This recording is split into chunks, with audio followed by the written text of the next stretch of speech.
Varicose veins కి సరైన చికిత్స కోసం సంప్రదించండి ఎవిస్ హాస్పిటల్.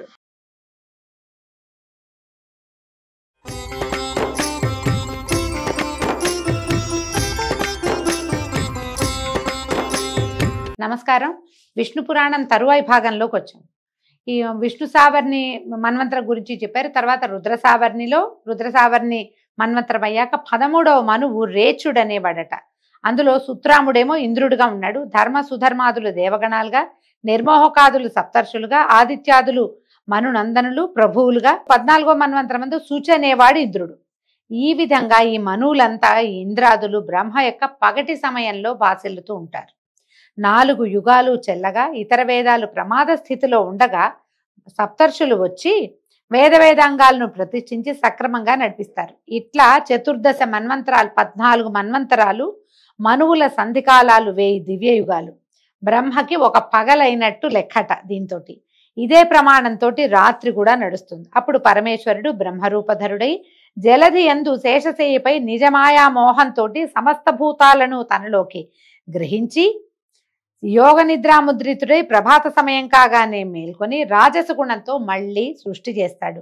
మళ్ళీ మనువులు, మనుతనయులు, ఇంద్రాదులు, దేవతలు, ఈ ఈ విధంగా శ్రీహరి సాత్విక గుణ ప్రభావంతో జగాలని పరిపాలిస్తాడు. కృతయుగంలో శ్రీహరి కపిలాదుల రూపాలు ధరించి జీవలోకానికి జ్ఞానోపదేశం చేయటం, త్రేతాయుగంలో చక్రవర్తి రూపాలలో దుష్ట శిక్షణ శిష్టరక్షణ చేసి ధర్మాన్ని పరిపాలించటం, ద్వాపర యుగంలో వేదవ్యాసుడై వేదాల వ్యాప్తిని కలిగించటం చేయడం పనిగా ఉండి కలియుగంలో కలికి అయి వేదశాస్త్ర మార్గాలకి ఆపదరానేకుండా కాపాడతాడు. ఇట్లాగా భూత భవిష్యద్వర్తమాన కాలాత్ముడైన ఆ దేవుని అధీనమై ప్రపంచము విస్తరిల్లుతూ ఉంటుంది. ప్రతిసారి ఈ 4 రౌండ్లు తిరుగుతూనే ఉంటాయి. మన తర్వాత రౌండ్లో మళ్ళా కృతయుగం వచ్చేస్తుంది. దీనికి అడుగుతున్నాడు. అయితే ఇది చూడండి ఎంత విశేషమైన ప్రశ్న అడిగాడు మైత్రేయుడు. ప్రతి ద్వాపర యుగంలోనూ శ్రీహరి వేదవ్యాస రూపంలో వేదశాఖల్ని విస్తరిస్తాడని, ధర్మశాస్త్రాలు ప్రతిష్ఠిస్తాడని చెప్పావు. చెల్లిపోయిన యుగాలంటే మన ముందున్న వాట్లలో ఎవరెవరు వేదవ్యాసులుగా ఉన్నారు, వేద విభాగాన్ని ఎలా చేశారు, ఆ శాఖలు ఏమిటి అని అడుగుతున్నాడు. మైత్రేయుని మాటలు విన్న పరాశరుడు చెప్పాడు, వేదానికి శాఖలు ఉపశాఖలు చాలా ఉన్నాయి. వాటిని వివరించి చెప్పడం ఆ 4 యుగాల వారికి కూడా సాధ్యం కాదు. కాబట్టి నేను కొంచెం సంక్షేపంగా విన్నాను, ఆ సంక్షిప్తమే చెప్తా. భూజనులకు తేజస్సు, వివేకము, ధైర్యము తక్కువగా ఉంటాయి. అందుకని అవి వారికి సంతృప్తిగా కలిగించడం కోసం పుండరీకాక్షుడు ఏం చేశాడట, ఏకరూపంగా ఉన్న వేదాన్ని 4గా విభజన చేశాడు. రుజ్జగ సామ అథర్వాలని వాటికి పేరు. ఋగ్వేదము, యజుర్వేదము, సామవేదము, అథర్వవేదము, ఇవి 4 వాటి పేర్లు. వీటిని శాస్త్ర పురాణాది సంఖ్యలుగా 18 విద్యలుగా బ్రహ్మ మొదలు నా వరకు నా కొడుకైన కృష్ణద్వైపాయనుడు కూడా వేదవ్యాస రూపాలు ధరించి విస్తరింపజేశాం. ఈ లైన్ అంతా ఈయన ముందు ఉన్న వాళ్ళంతా తలా ఒక రూపము ధరించారు. ఒక్కొక్కసారి ఒక్కొక్కళ్ళు చొప్పున మేము చేశాం. ఇది ద్రోణపుత్రుడైన అశ్వత్థామ తర్వాత ద్వాపర యుగంలో వేదవ్యాసుడు అవుతాడట. ఇప్పుడు ఈ ద్రోణపుత్రుడైన అశ్వత్థామ చిరంజీవని ఇప్పటికీ జీవించే ఉన్నాడని మనం చెప్తున్నాం కదా, చెప్పుకుంటాం, మనకు తెలుసు. ఇదంతా ఉంటాడు ఈ యుగాంతం వరకు ఉండి అప్పటిదాకా తపస్సు చేసుకుని ఆయన తర్వాత ద్వాపరయుగం మళ్ళీ రాబోతుంది కదా. అప్పుడు అంటే ఇప్పటి నుంచి మొదలుపెట్టి ఈ ద్వాపరం నుంచి మొదలుపెట్టి తదుపరి ద్వాపరం వచ్చే వరకు ఈయన తపస్సులోనే ఉండి అప్పుడు వేదవ్యాసుడుగా అవుతాడట. ఇలాగా ఆయా మన్వంతరాల్లోనూ ఒక్కొక్కడు వైష్ణవాంశతోటి వేదవ్యాసుడై వేదాలను ఉద్ధరిస్తారు. నా కొడుకు కృష్ణద్వైపాయనుడు వైష్ణవ మహిమతో విరాజుల్లెత్తుండేవాడు. కాకపోతే ఇలాంటి కవిత్వ మహిమ అతనికి ఎట్లా వస్తుంది? మునుపు వాల్మీకి బ్రహ్మవాక్ను అనుసరించి రామాయణం 7 కాండలు 500 సర్గలతోటి 24,000 శ్లోకాలతోటి రచించాడు. ఇది ఎప్పుడు జరిగింది? మన ముందు ఉన్నటువంటి త్రేతాయుగంలో జరిగింది. అలాగే ఏం చేశాడు కృష్ణద్వైపాయనుడు? మహాభారతాన్ని హరివంశంతో సహా 100 పర్వాలు సపాదలక్ష గ్రంథంగా రచించి జగత్ ప్రసిద్ధం చేశాడు. అలాగ వేదవ్యాస వాల్మీకులు ఆది కవులు అయ్యారు. ముందేమో ఆదికవి వాల్మీకి అయితే ఇప్పుడు ఆదికవి వ్యాసుడు అనమాట. కృష్ణద్వైపాయనుడు ఏం చేశాడు? బ్రహ్మ నియోగంతో వేదాన్ని 4 భాగాలుగా చేసి ఋగ్వేదం పైలుడు, యజుర్వేదం వైశంపాయనుడు, సామవేదం జైమిని, అధర్వణ వేదం సుమంతుడు, పురాణ ఇతిహాసాలని రోమహర్షణ నందనుడైనటువంటి సూతుడు పఠించేలాగా నియమించాడు. వాళ్ళు వారి ప్రశిష్యుల చేత వాటిని చదివించక వారి పేరున 1000 శాఖలుగా ఇవి విస్తరించినాయట. పైలుడు ఏం చేశాడు, ఋగ్వేదాన్ని బోధాయనుడు మొదలైన శిష్యులతోటి చదివిస్తే వారి చేత అది సమగ్ర శాఖలుగా అయ్యింది. వైశంపాయనుడు ఋగ్వేదాన్ని 27 శాఖలుగా చేసి శిష్యులతో చదివిస్తే వాళ్ళు వాళ్ళ శిష్యులకి అనువైనట్టుగా పలు శాఖలుగా విస్తరించారు. వైశంపాయన శిష్యుల్లో ముఖ్యంగా చెప్పదగిన వాడు బ్రహ్మరాత ముని కుమారుడైనటువంటి యాజ్ఞవల్క్యుడు. విశిష్టమైన తపశక్తి కలిగినటువంటి బ్రహ్మణ్యుడు. ఆ విధంగా అతను గురుదేవుని దయకి ప్రేమకి పాత్రుడయ్యాడు. ఒకసారి యాజ్ఞవల్క్యుడు ఏం చేశాడట, వేదార్థ విచారణ జరుగుతుంటే అక్కడున్న మునులందరూ వినేటట్టుగా బిగ్గరగా చెప్పేట, 7 రాత్రులలో మా గురువు బ్రహ్మహత్య చేస్తాడు, దానివల్ల అతనికి వచ్చేటువంటి బ్రహ్మహత్యా పాతకాన్ని నేను పోగొడతాను, నాకు అలాంటి మహిమ కలిగిన వాడని నేను అని ఘోషణగా పెద్దగా చెప్పాడట. ఆ మాటలు విని శిష్యుల వల్ల విన్నటువంటి వైశంపాయనుడు కోపం వచ్చినా కూడా నా మీద ఇతనికి ఎంతో భక్తిని శాంతించాడు. తర్వాత వేదాధ్యయనం యథాప్రకారం చేయిస్తూ వాని పెడసర్ప మాటలకు ఓరలేక ఒకసారి తన్నాడట. తన్నేసరికల్లా తన్ని ఇప్పుడు బ్రహ్మజ్ఞానం కలిగిన వాడిని తంతే అది కూడా బ్రహ్మహత్యా పాతకమే అవుతుంది, ఆ పాపం ఎలా పోతుందో చూడండి అని శిష్యులతో అనగా, అప్పుడు యాజ్ఞవల్క్యుడు అది పోగొట్టే శక్తి కలిగిన వాడిని నేనే, మీరు అలాంటి శక్తి కలిగిన వారా అని అనగా వైశంపాయనుడు కోపించి, ఏరా నా ముందు బ్రాహ్మణ నింద చేస్తున్నావా, ఏమిట్రా నీ గర్వం, నిన్ను చూస్తే కోపంగా ఉంది నాకు, నా ముందు ఉండకు, ఇప్పటి వరకు నేను చెప్పిన వేదమంతా ఇక్కడ కక్కి అంటే ఇక్కడ వామిట్ చేసుకుని వెళ్ళమన్నాడు, కక్కిపో అంటే యాజ్ఞవల్క్యుడు పాదాభివందనం చేసి, మీ యందు నేనెంత భక్తి కలిగిన వాడనో మీకు తెలుసు, నా మాట నా భక్తికి రూపం, అది గర్వం కాదు, క్షమించండి అన్నాడు. అయినా సరే ఆయన ఒప్పుకోలేదట వైశంపాయనుడు. దాంతో యాజ్ఞవల్క్యుడు ఏం చేశాడట, రక్తపు వాంతి చేసుకున్నాడు. మొత్తం తను చదువుకున్న వేదం అంతా కంఠంలో నుంచి బయటికి తప్పించేసి, నాభి దగ్గర ఉందట వేదం, అది మొత్తం బయటికి తెచ్చేసాడు. వదిలేసి ఇంకో గురువు దగ్గరికి వెళ్ళి తన గురువు యొక్క హత్యా పాతకం పోవడానికి వ్రతం చేసుకుంటున్నాడట. అయితే ఏమైంది, యాజ్ఞవల్క్యుడు కక్కిస్తున్నటువంటి ఈ రక్తం రూపంలో ఉన్న వేదాన్ని తిత్తిరి పక్షులు తినేసాయట. తింటే ఆ శాఖలకి తిత్తిరులు అనే పేరు వచ్చింది. అయితే యాజ్ఞవల్క్యుడే తిత్తిరి పక్షిగా ఈ వేదం కక్కినట్టు, అదే తైతీరియంగా పేరున్నట్టు కూడా ఒక ప్రసిద్ధమైన కథ ఉందట. తిత్తిరి పక్షులు మింగితే ఇవి ఎట్లా బయటకు వచ్చినాయి అనేది కూడా మనం ప్రత్యేకంగా చెప్పుకోవాలి. ఇంకొక చోట ఎక్కడో మనకి ఇది కనపడుతుంది. దాంట్లో నుంచి వచ్చిందే తైతీరియోపనిషత్తు అని చాలా ప్రత్యేకమైన ఉపనిషత్తు కూడా ఉంది. తర్వాత యాజ్ఞవల్క్యుడు గురుని దోషం పోగొట్టి నిర్దిష్టమైన బుద్ధితో ప్రాణాయామం పాటిస్తూ తపశ్శక్తితో మహిమాత్ముడయ్యాడు. సకల వేదమయుడైనటువంటి సూర్యదేవుణ్ణి ఆరాధిస్తూ ఉండేవాడు. అప్పుడు ఏం చేశాడట, సూర్యుడు ఈ గుర్రం రూపంతో వచ్చి వరం కోరుకో నాయన అని యాజ్ఞవల్క్యుడిని అడిగితే, దేవా నా గురువు ఎరగని యజుర్వేదాన్ని నాకు ప్రసాదించు అని అడిగితే సూర్యుడు కరుణతోటి శుక్ల యజుర్వేదాన్ని అతనికి తెలియజేశాడట. ఆ శుక్ల యజుర్వేదము 15 శాఖలయ్యి వాజి శాఖలుగా ప్రసిద్ధమైందిట. కణ్వాది మునులు ఆ వాజి శాఖల్ని అధ్యయనం చేశారు. జైమిని ముని తను నేర్చిన సామవేదం బహుశాఖలుగా చేసి శిష్యులతో చదివించాడు. అధర్వణ వేదాన్ని సుమంతుడు బహుసంహితలుగా రచించి తన శిష్యులతోటి ఆ వేదాన్ని ముక్కలు చేశాడనమాట. ఆయన వేరువేరు శిష్యులకి ఒక్కొక్క భాగాన్ని నేర్పించాడు. వేదవ్యాస శిష్యుడైనటువంటి సూతుడు పురాణాలని ఆఖ్యాన ఉపాఖ్యానాలతో తన శిష్యులైనటువంటి సుమతి, అగ్నివర్ణుడు, మిత్రుడు, శంఖపాలుడు, కృతవర్ణుడు, సావర్ణి అనే 6గురితోటి చదివించాడు. సూత మహాముని వల్లే మనకి ఈ పురాణాలన్నీ బయటకు వచ్చినాయి. ఆయన శిష్యులకి చెప్తే శిష్యులు తమ ప్రశిష్యులకి అట్లా క్రమంగా వాళ్ళ శిష్యులకి అట్లా ఒకళ్ళ నోటి నుంచి ఒకళ్ళ నోటికి వచ్చి ఈ పురాణాలన్నీ రకరకాల ముక్కలుగా కొన్ని అటు ఇటు కలిసినట్టుగా కూడా కనపడతాయి. అవి బయటకు వచ్చినాయి అన్నమాట. బ్రహ్మాండము, వామనము, గారుడము, స్కందము, కూర్మము, భాగవతము, ఆగ్నేయము, మాత్స్యము, లైంగము, మార్కండేయము, కూర్మము, వైష్ణవము, శైవము, నారదీయము, భవిష్యత్ బ్రహ్మవైవర్త వారాహములని పురాణాలు 18. మనం మొట్టమొదటి చెప్పుకున్నాం. అనాపలింగ కూస్కాని పురాణాన్ని పృథక్ అని ఆ శ్లోకం ప్రకారమే చెప్తున్నారు. ఇవి సర్గ, ప్రతిసర్గ, వంశ, మన్వంతర, వంశాభిచరితాలనే 5 లక్షణాలు కలిగి ఉంటాయి. ఇప్పుడు నేను నీకు చెప్తోంది వైష్ణవ పురాణం. ఇది వేద సమ్మతమైనది. సకల భువన స్థితిగతులకు ఆధారభూతుడైన విష్ణుదేవునికి సంబంధించింది. సర్వలోక సమ్మాన్యము. వేదాలు 4, వేదాంగాలు 6. వేదాలకి అంగాలు ఉన్నాయండి. ఇవేమేమిటి? శిక్ష, వ్యాకరణము, ఛందస్సు, నిరుక్తము, జ్యోతిష్యము, కల్పము అని వీటికి వ్యవహారం. మనం వ్యాకరణం అంటే గ్రామర్ అని చెప్తాను చూడండి, వేదాంగం అది. అయితే జ్యోతిష్యం కూడా వేదాంగమే. కాబట్టి తప్పకుండా జ్యోతిష్యం నమ్మవలసిందే, అయితే అది పూర్తిగా అవదు అని ఒక చెప్తారు కొంతవరకు. కానీ జ్యోతిషం తప్పకుండా వేదాంగం కాబట్టి దాన్ని గౌరవించి తీరాలి. ఈ 6 కూడా ఏంటంటే, ఈ 6 మీమాంస, న్యాయశాస్త్రము, ధర్మశాస్త్రము, పురాణాలు కలిపి చతుర్దశ విద్యలయ్యాయిట.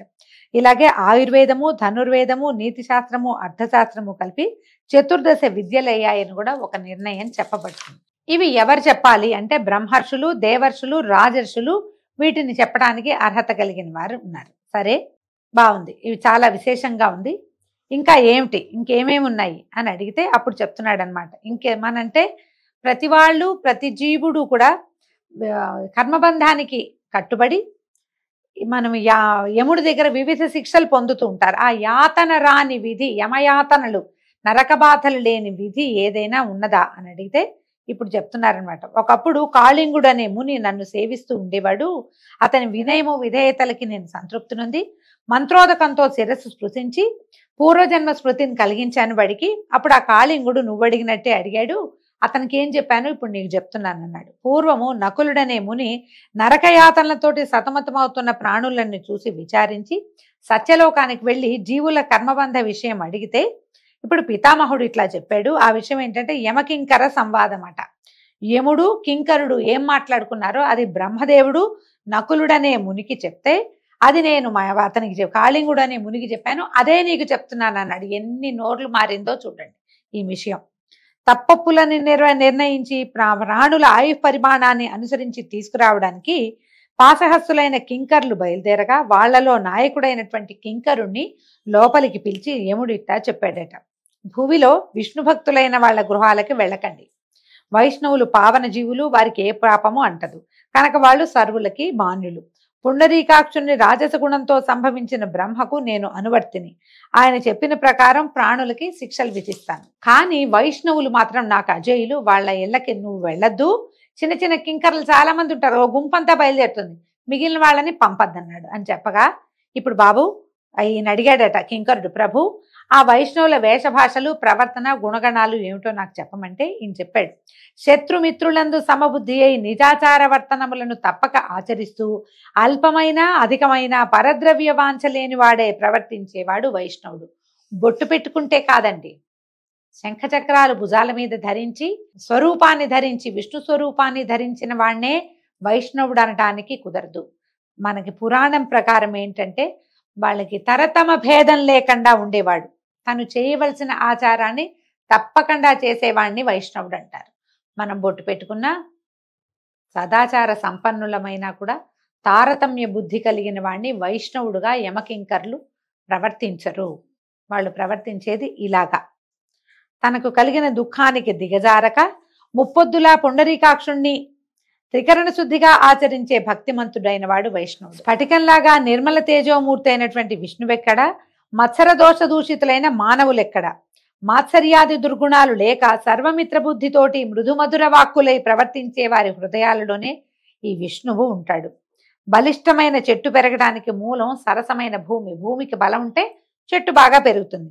పురుషుడు సౌమ్యుడై విలసిల్లటానికి ఆధారం హరి కరుణ. విష్ణువు యొక్క కృప ఉన్నవాడే సౌమ్యుడుగా ఉంటాడు.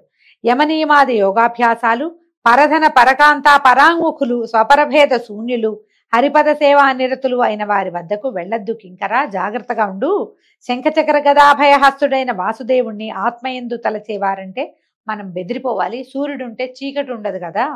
హింస, పరుల సొమ్ము అపహరించడం, అసత్య నిష్ఠుర భాషణలు, ధర్మకర్మ దుష్కర్మాచరణము కలిగినటువంటి దుర్మతికి దామోదరుడు దూరంగా ఉంటారు. వాడు స్వరూపం ధరిస్తాడు కానీ భగవంతుడు వాడి యందు ఉండడు, ప్రవర్తించడు వాళ్ళ దగ్గర. దుష్టుడై అర్థకాంక్షతో ఆత్మీయుల అర్థమును అపహరించే వానిపై శ్రీహరి ఆగ్రహావేశంతో ఉంటాడు, తెలుసుకోమని భీష్ముడనే ఆ కింకర నాయకునకు చెప్పినట్టుగా నకుల మునికి బ్రహ్మదేవుడు చెప్పాడట. అదే నేను కాళింగుడికి చెప్పాను.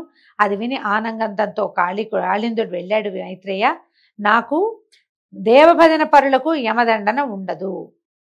ఎవరైతే నిత్యము హరినామస్మరణ చేస్తారో, ఏదో కష్టం వచ్చింది, ఏం చేస్తాం, మన కర్మానుభవం అనుకోవాలి. సుఖం వచ్చింది, నా వల్లే వచ్చింది, నేనే చేశా, నా వల్లే కుదిరింది, నేను నిన్న పూజ చేశాను కాబట్టి ఇవాళ బాగా జరిగింది, ఇలాంటి భావాలు కలిగి ఉండకూడదు.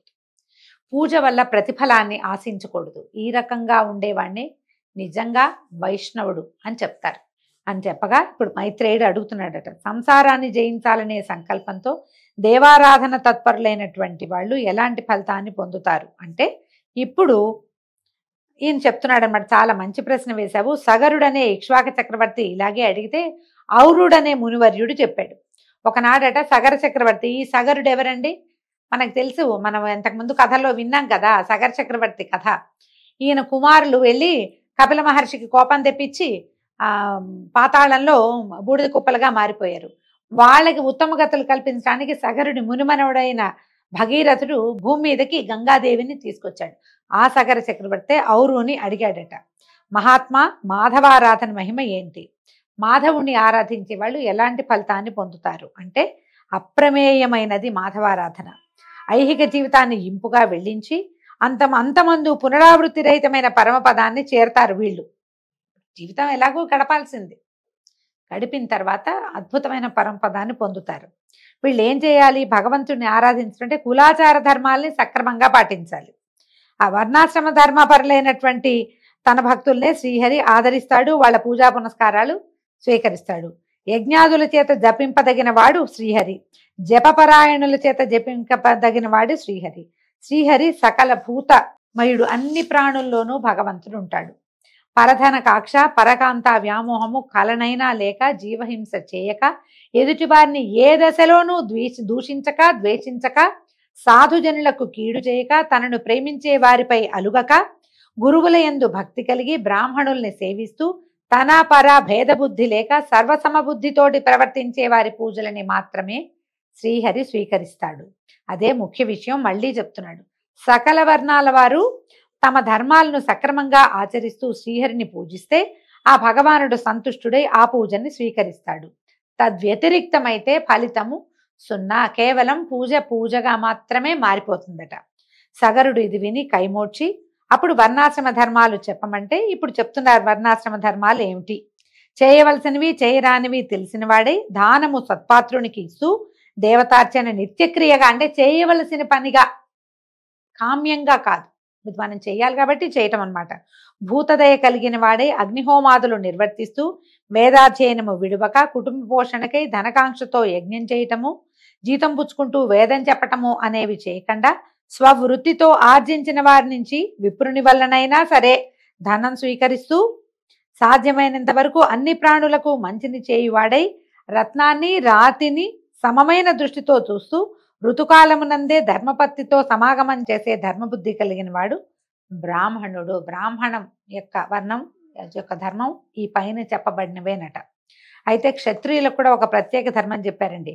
యజ్ఞం చేయటం, వేదాధ్యయనం, దానం చేయటం, ధర్మంగా ప్రవర్తించటం, బ్రాహ్మణ భక్త కలిగి దుష్ట శిక్షణ శిష్టరక్షణ చేస్తూ, తన ఏలుబడిలో ఉన్న ప్రజలను తన పిల్లల్లాగా పోషిస్తూ, శాస్త్ర విజ్ఞానం కలిగి ధర్మార్థ కామాలని సక్రమంగా సాధిస్తూ ఉండటమే క్షత్రియ ధర్మం. రాజు అయిన వాడు ఇలా చేయాలట. తర్వాత బ్రాహ్మణ క్షత్రియ గౌరవము, వేదాధ్యయనము, సత్పాత్ర దానము, స్వకులాచార పాలన, పరధనాశ లేకుండటము, నిత్య నైమిత్తిక క్రియలను సక్రమంగా చేస్తూ ఉండటము, క్రయ విక్రయాలలో నిర్మల మనస్కుడై ప్రవర్తించటము, ధర్మ పద్ధతిలో అర్థాన్ని కూడబెడుతూ కృషి వాణిజ్యము పశుపాలన చేస్తూ ఉండటము వైశ్య ధర్మం. ఆ కాలంలో ఇలాంటి ధర్మాచరణ ఉండేదట. పై 3 జాతుల వారి యందు భక్తితో ప్రవర్తిస్తూ సేవించటము, కులాచారం తప్పక యోగ్యతను అనుసరించి దానం ఇవ్వటము, అందరి యందు మైత్రి కలిగి ఉండటము, పరనింద ఆత్మస్థుతి లేక ప్రవర్తిస్తూ ఉండటమే శూద్ర ధర్మం అట. 4 ధర్మాల వాళ్ళు, అంటే 4 వర్ణాల వాళ్ళు ఎలాంటి ధర్మాచరణ చేయాలి అనేది ఇలా చెప్తున్నారు. మైత్రి, సత్యము, దయ, మంచితనము, వంచన చేయక రుచుమార్గాన నడవటము, పాత్ర మెరిగి ఇవ్వటము, సర్వభూత సమబుద్ధి, సత్వరజస్తమో గుణాలకు లొంగకుండా ఉండటము, శాంత గుణము, ఇవి 4 జాతులకు ఉండవలసిన ముఖ్య ధర్మ గుణాలు. ఎంత దురాశ కలిగినా, ఎంత కీడు కలిగినా, ఎలాంటి ఆటంకాలు వచ్చినా తమ కులాచార ధర్మాలు తప్పక ప్రవర్తించాలని బ్రహ్మవాక్కు అని చెప్పి ఇప్పుడు ఆశ్రమ ధర్మాలు చెప్తున్నారు. వర్ణాశ్రమ ధర్మము అంటాం కదా, ఏ ఆశ్రమంలో ఉన్న వాళ్ళు ఏం చేయాలి అనేది మనం రేపటి పారాయణలో తెలుసుకుందామండి. అంతవరకు సెలవు. నమస్కారం.